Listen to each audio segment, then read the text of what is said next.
Have you ever imagined what it would be like if we could breathe underwater?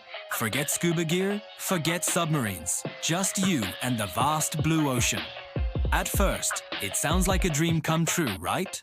We could finally explore the 70% of our planet that's been hiding its secrets from us. The seabed would become our new backyard, a colossal playground filled with ancient shipwrecks, mythical lost cities like Atlantis, and creatures so bizarre they'd make science fiction look like a documentary. Imagine swimming alongside a giant squid in the dark abyss or discovering a species of glowing fish that no human has ever seen before. We'd unlock a whole new chapter of human history and exploration. The oceans hold more artifacts and stories than all the museums in the world combined. We could build cities under the sea, harnessing the power of ocean currents for energy, living in a world straight out of a Jules Verne novel. It would be a golden age of discovery, a renaissance of wonder. But hold on, let's not get carried away by the beautiful dream just yet. Because for every wondrous possibility, there's a terrifying, brutal reality lurking just beneath the surface. The deep ocean isn't a friendly neighborhood pool. It's one of the most hostile environments imaginable. Let's talk about pressure. As you descend, the weight of all that water above you increases dramatically. Go too deep, and that pressure would squeeze you like a soda can in a hydraulic press. Our bodies, evolved for the light pressure of the atmosphere, would simply implode. We wouldn't even have time to scream. Our bones would shatter, our organs would collapse. It would be an instant, gruesome end. To survive, our biology would need a radical redesign, perhaps with reinforced skeletons and bodies more like jelly than flesh. And then there's the cold. Even in tropical waters, once you get past the sunlit surface layer, the temperature plummets to near freezing. Without constant movement or some kind of internal heating system we don't possess, hypothermia would set in within minutes. You'd be frozen solid, a human popsicle drifting in the eternal darkness. The deep sea is a cold, dark, silent world, and our warm-blooded bodies are not welcome there. We would be a fragile, fleeting presence in a realm of crushing, freezing indifference. It's a humbling thought, isn't it? Our terrestrial strengths would mean nothing down there. We would be at the complete mercy of an environment that could kill us in a dozen different ways before we even had a chance to appreciate the view. But let's say we somehow overcome these biological hurdles. Let's imagine we evolve or engineer ourselves to withstand the pressure and the cold. What happens then? Does humanity enter a new era of peace and cooperation? I wouldn't bet on it.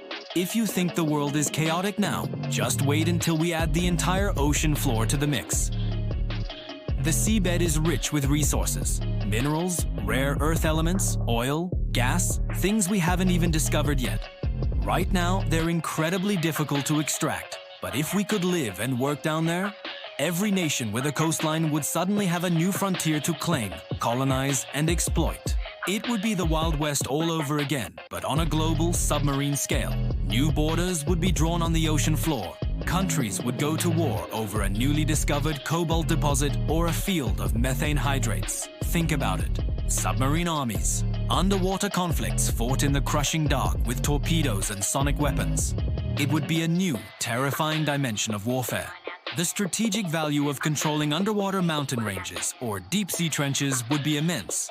Submarine espionage would become commonplace. The fight for resources, which already causes so much conflict on land, would become exponentially more intense. The ocean wouldn't unite us. It would just give us a bigger, deeper, and darker arena to fight over. The dream of a peaceful underwater paradise would quickly drown in a sea of greed and conflict. And what about the ecosystem? The ocean's ecosystem is a delicate, intricate web of life. Our arrival would be like dropping a bulldozer into a Swiss watch. We would inevitably bring our terrestrial habits with us. Pollution, habitat destruction, and overconsumption. Imagine underwater factories dumping waste, deep-sea mining operations churning up the seabed, and cities of millions flushing their refuse into the currents. We've done a pretty thorough job of damaging the land and the surface of the ocean. Giving us unlimited access to the depths would be a death sentence for countless species. The majestic, mysterious creatures of the deep, which have survived for millions of years in their isolated world, would be no match for human industry and carelessness. We might gain a new world, but we would destroy it in the process. So, while the idea of breathing underwater is a fascinating fantasy, the reality would likely be a nightmare. It would be a brutal, chaotic, and destructive chapter in human history, we would face our physical limits, our political conflicts, and our environmental irresponsibility on a scale we've never seen before. Perhaps it's for the best that the deep sea remains a place we can only visit, not conquer.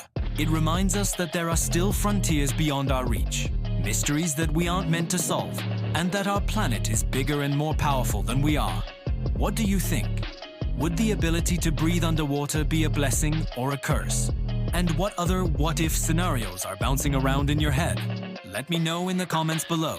I love reading your ideas, and they might just become the topic of my next video. If you enjoyed this dive into the hypothetical, don't forget to hit that like button and subscribe for more explorations into the unknown. Thanks for watching, and I'll see you in the next one.